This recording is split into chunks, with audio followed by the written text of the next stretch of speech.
श्री जगन्नाथ समिति दमन द्वारा भगवान श्री जगन्नाथ जी की भव्य रथ यात्रा का किया गया आयोजन। जय सालासर मित्रों, आप देख रहे हैं सालासर न्यूज़ और मैं हूं विनय प्रजापति।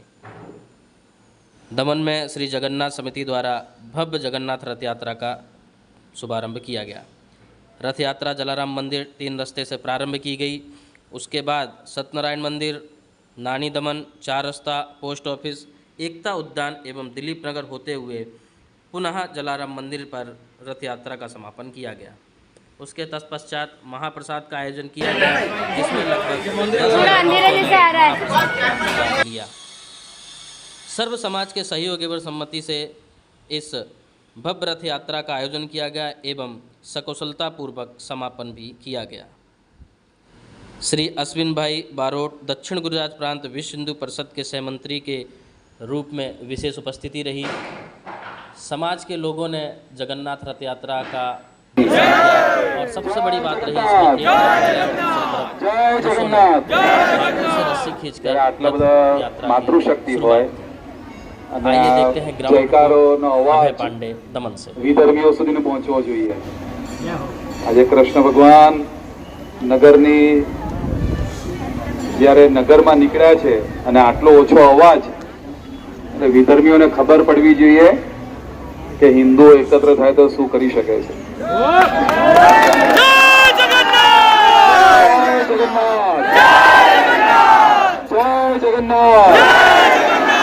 પેલા પાછળ ઉભેલા પણ એકદમ જબરજસ્ત જયકારો બોલાવીએ। જય જગન્નાથ, જય જગન્નાથ, ભારત માતા की जय, भारत माता की वंदे वंदे।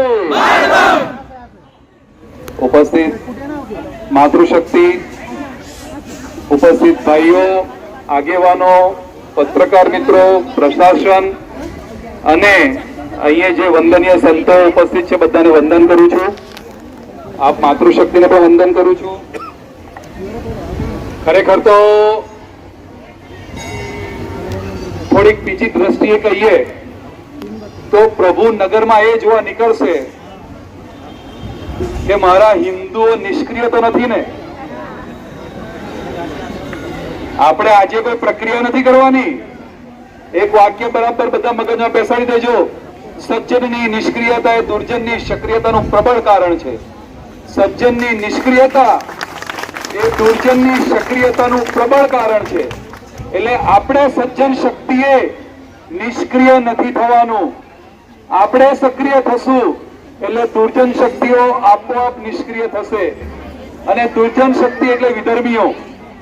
આ બહુ સ્પષ્ટપણે કહું છું, દુર્જન શક્તિ એટલે વિધર્મીઓ।